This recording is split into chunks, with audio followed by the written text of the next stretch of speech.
Hello, everyone. Welcome to the Geek Out Room podcast. Don't forget you can watch our episodes over on the Sauces Entertainment YouTube channel, and you can listen to our episodes over on Spotify and Apple Podcasts. Just type in Geek Out Room podcast in the search engine, and you should find us. Today, we're taking a trip down memory lane. With Stranger Things finally almost ending, I just feel like TV has lost some of its charm between waiting years for 8 episodes of television or streaming where you have to subscribe to Paramount Plus, HBO Max or HBO Max or whatever they're calling it now. Apple TV or Apple TV Plus, wherever they're calling it now. And then you have Peacock, you have NBC, you have just all these things. I just feel like TV lost some of its flair. I mean, you even have MTV shutting down a lot of their international markets. You know, they're just really downsizing and cutting costs to just the US for the most part, and I think the UK as well. And you're just seeing the end of some of the network television shows out there and some of the network television programs. And it's sad to see. One thing I feel like it has been lost, and not only does it affect just television, but also affects, to me, people as a whole, is the lost art of holiday episodes. Holiday episodes used to mean something. It used to mean so much, dude. Like, for example, if you were born already and you remember 2005, Cartoon Network used to have something called the Holiday Rush every Christmas time. Like December, like pretty much right after Thanksgiving, like Black Friday, it would be Holiday Rush time until Christmas. And what Holiday Rush was essentially just nonstop Christmas themed episodes. So you had all of the reindeer, you had Grandma Got Ran Over by a Reindeer, you had Powerpuff Girls Christmas special, you had Ed Eddie's Christmas special, Johnny Bravo's Christmas special, you had Foster's Home for Imaginary Friends eventually when that came on, Christmas special. You had just any show that was on Cartoon Network, any Cartoon Network original, they turned into, or they had a holiday episode. And why was this? It was because every year they had seasons for shows. Shows used to come out every year.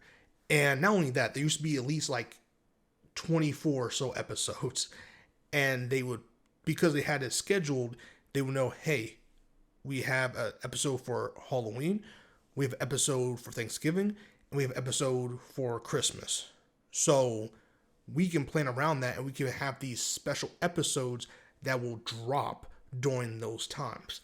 You know, for example, and not just about cartoons, live action TV shows did it as well, because again, they had 24 episodes or more, so they knew they could plan around some of these holidays and have special episodes. One of my favorite Thanksgiving episodes is actually from New Girl, right? It's one of the funniest, it's just one of the funniest Thanksgiving episodes I've ever seen.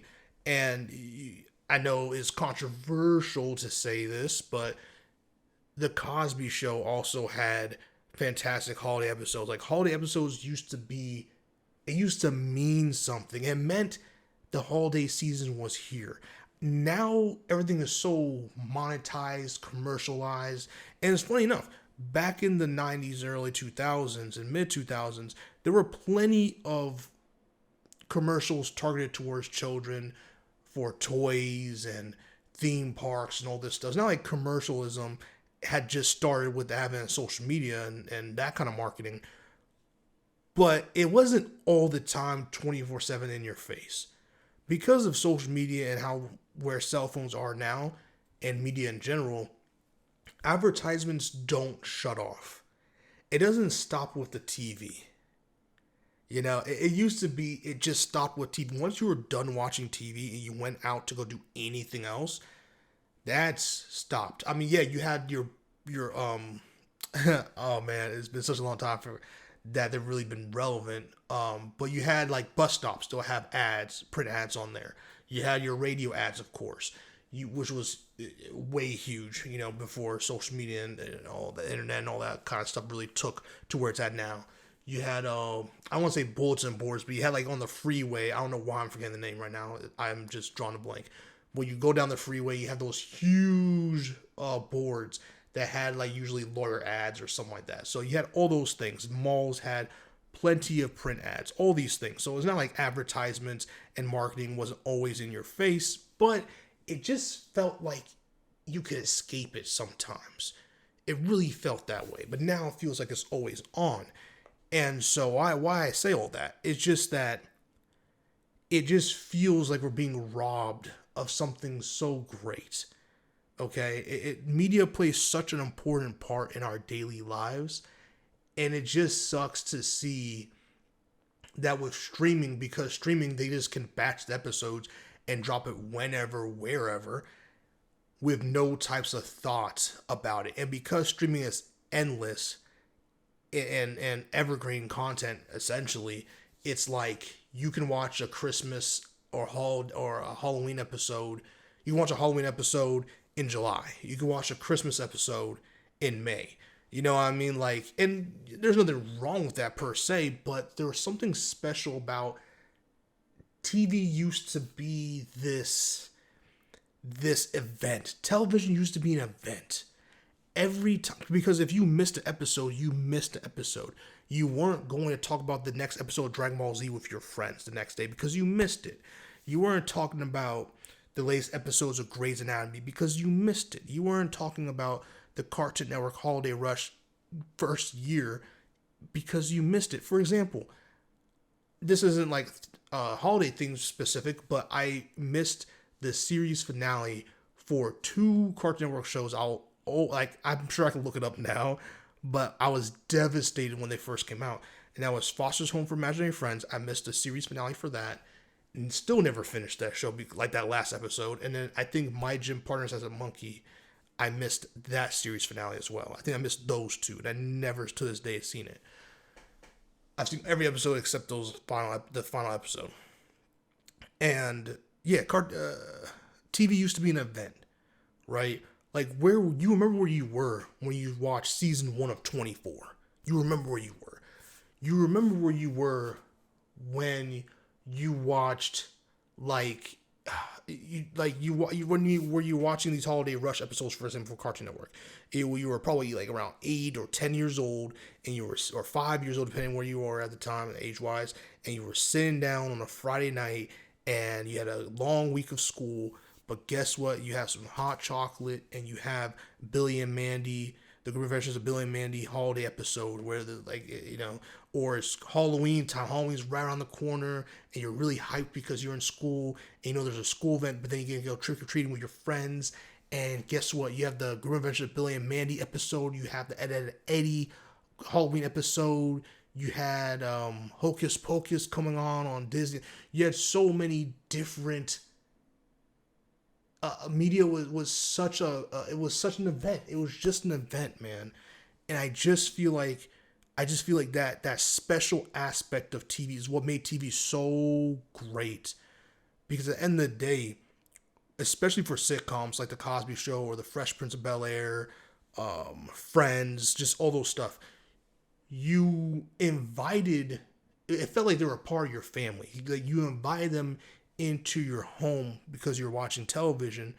You're gathered around the TV, whether it was just you or you and your friends or you and your siblings or you and your parents or just whatever, and you're watching these shows, sharing a laugh. And it wasn't so divided, like, oh, go to your room, you go to your room, and they downstairs, and everyone's separate watching TV or on their iPads or whatever. Like, it felt more of a community bonding event. And it just feels gone. It feels like we're robbed of that aspect. And while it is convenient what's happening with TV now, it just doesn't feel great. The quality of shows feels off. The marketing for shows feels off. It feels disingenuous. It really does. And don't be wrong, there's amazing television being made. Matter of fact, some of the writing for television is at somewhere that I've just never even thought could be. But is it special in certain ways? No. the closest thing I feel like we've had to it, and I was really late to the party for this, was Game of Thrones. Game of Thrones felt like an epic event. That was the last time when I really felt like we took where TV was what it was. I feel like Game of Thrones was the last of its kind, where it was like, hey, every night this show comes on every week while it's airing, it is an event. Everyone is having Game of Thrones watch parties. People, as popular as The Walking Dead was at its peak, it still didn't garner the type of event, monumental event that Game of Thrones was. I'm not saying every single show from back in the day was Game of Thrones level event worthy or had that effect on the world or the population, but it felt like it happened more because there was a lot more intention when it came to TV shows. Because guess what? If your TV show, if people weren't skipping out or whatever real life thing they had going on to sit down at 8 p.m. Eastern time or Central, 7 Central to watch your show, it means your show wasn't good enough. It was probably getting off the air. You had to really be intentional with what you're making. You had to be damn near perfect in a lot of aspects to get people to tune into your show weekly. Where, hey, I have to stop what I'm doing because if I don't tune in right now to watch this show, I'm not going to know unless I catch a rerun or I record it to my VHS tape or something like that. Then you had to have a TiVo and then so on. Then eventually, boom, streaming libraries, etc. But it was an event. Inuyasha just had this anime I really love, one of my favorites of all time. Inuyasha had its 25th anniversary. I had to watch Inuyasha religiously. I mean, every night, especially on school nights, 1 a.m. was the first episode, 1:30 a.m. was the second episode. And then right after that, case closed at 2 a.m. Had to sneak that in. Had to sneak it in. Because if I missed one day, I never knew what was happening sometimes, or stuff like that. And that is the type of intentionality. That's the type of writing that's interwoven in the media they were presenting to us, because they knew it had to be an event every time. And some shows missed the marks. A lot of shows did, actually. But there's certain shows where they're iconic because it was an event. Cheers was an event. And guess what? To hook people in, you need a real good intro. You needed a real good intro, because if you didn't have a good intro to hook them, it was over. Sometimes it's about, you remember, people don't have it as much now, channel flipping. You just surfing, channel surfing. You're just surfing the channels that you have, trying to see what's good, and then boom, you stumble. Well, at least where I was at, especially when HD channels got introduced. Ooh, remember that when HD channels got introduced, you're just chilling with your standard definition, then out of nowhere, your TV got disrupted, and then now you have a bunch of more channels got introduced, and then having an HD. So, and then flat screens came around. But so, like, you had events. Friends has a lot of holiday episodes. Friends has one of the best Thanksgiving episodes as well. I put it up there with New Girl. And you just had these things where it just felt good. It just felt good because you just knew the season was here. It wasn't just about all these commercials and consumerism and you have to go buy this most expensive gift that is not even really on sale for someone to love you or appreciate you.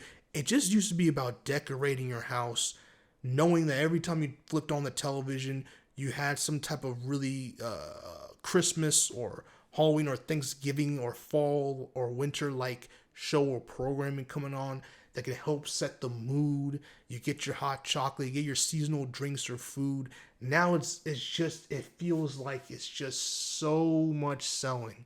Instead of giving, it just feels like selling. It feels like you get sold to every 2 seconds, and that's what matters. You have to do this, you have to buy this, you have to go here, and it's just dead. It all feels pointless, and it's like a machine. And TV, yes, it used to be my escape, and it still is in some ways. But, and it's not, I know because I'm older, there's certain things and traditions that will die off or become less interesting to me, and I get it. But god damn it, the magic that TV, I'm so passionate about TV because it's gotten me through so many tough times. I know for some people it was music, for some people it was movies, and fuck it, for me it's TV. Television, it is so great. It's one of the greatest inventions of all time. I know there's plenty of great things, but the advent of TV and TV series is so fucking great. It's so great because there's very few things on planet Earth where millions of humans will sit the fuck down all at the exact same time to witness an event. The only time that usually happens now, or back even then, was competing with it was sporting events where you knew a certain sporting event was happening and you sit down, whether it's in a public space like a bar or something, or at home, and you'd watch it. That's also something that's aired on TV. But TV shows where you have writers rooms and these people are pouring their heart and souls, and you have cartoonists and animators who are trying to bring these drawings to life with voice actors, and all these little things, all these things come together to deliver you the final product of a TV show.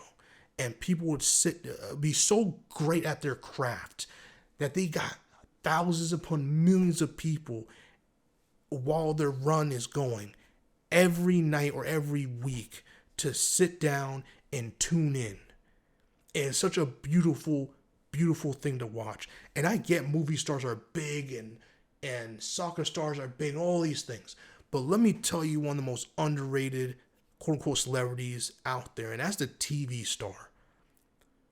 Because movies, they're events. You go there, you sit down in public space, you watch it, cool. I get it. Love movies.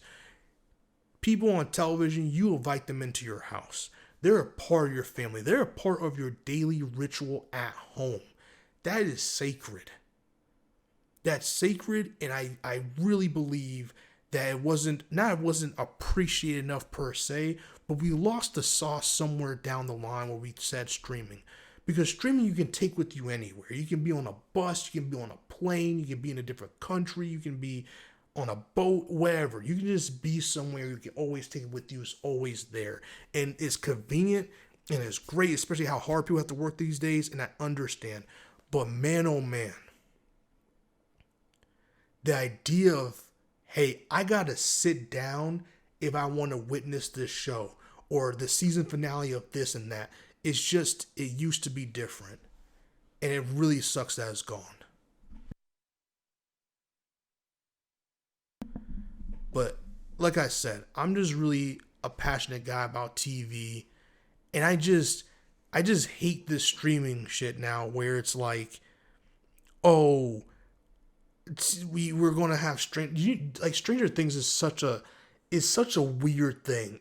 Like for example, let me pull up a list of the amount of TV shows that started airing and already ended. They're completed by the time of Stranger Things' whole run, when it's all said and done. Let me see if I can find this list. It is here. Okay, here's some of the major TV shows. Okay, You, Loki, Barry, Ozark, Andor, Arcane, Atlanta. One of my favorite shows of all time. Atlanta, Snowfall, Riverdale. Bro, Riverdale. I know Riverdale didn't come out when I was in high school, but it really does feel like it. Riverdale, This Is Us. Dude, do you know how This Is Us used to have people in the chokehold? Yeah, that began and ended during Stranger Things runtime or lifespan. Big Mouth, Killing Eve, The Crown, Westworld, Succession, Yellowstone, Squid Game, Sex Education, Young Sheldon, The Good Place, 13 Reasons Why. Remember the 13 Reasons Why? 13 Reasons Why. And just to name a few, The Handmaid's Tale. The Handmaid's Tale. All right? Like, the Umbrella Academy. And that, again, that's just to name a few. And yes, things take time, and it's a lot of work and a lot of a lot. Like I'm not trying to negate the hard work these people have. I'm just saying this cannot be the standard. This is insane. These were children, like children, when this thing came out. Millie Bobby Brown has a child. I think they adopted. I don't think she's like pregnant, but they have a child. I think they adopted a child. And all these other kids, they're like 23 or 4. Like I don't even remember. They're young adults now. It's just this cannot be the standard. There's shows that took so long in production, I forgot what they were about, or I forgot the hype behind, like the hype dies, or the stuff that like Amazon does with like Invincible, for example, one of their most popular shows of all time. And they do this shit where they lost so much good faith doing this and really ruined what is a fantastic series, to be honest with you, where they had, I think Invincible has like 8 episodes or something like that. I forgot off the top of my head. And they decided to do a mid-season break on 8 episodes. Miss me with that bullshit.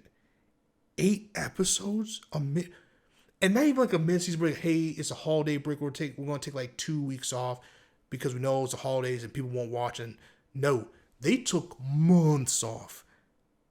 They took a minute, bro. It was a minute. Seasons have changed literally in the universe to bring the show back. It was such a dumb idea. You lost all your momentum, and it's so gross because it's so messed up to the creative team. It's so messed up. So you have things like that, and I just don't see any type of creativity and intention when it comes to what streaming has done for movies, for TV shows or movies, to be honest with you. Even MTV, as they're dying off, it's like, bro, MTV used to mean every morning when MTV came on, it meant something. It was like, yo, you get to see the latest music video and you get to see people perform. I mean, even their content. I mean, you remember peak Jersey Shore? Now, I got to Jersey Shore mad late, but Jersey Shore is one of the only reality TV shows I actually ever watched in my life. You had I think Parent Control or Parent Trap, I forgot. You had Next. You had Teen Wolf. I mean, yeah, like, this is not just the music stuff, but they also had pretty good programming. It wasn't just 36 hours of ridiculousness, whatever Rob Dietrich has over their heads, but like, Rob Dietrich turned MTV into his personal YouTube channel. That's insane. But yeah, I just don't see the intention behind this. I just see I have to get my money, and I gotta get my money now from everybody, and I get it, but it sucks.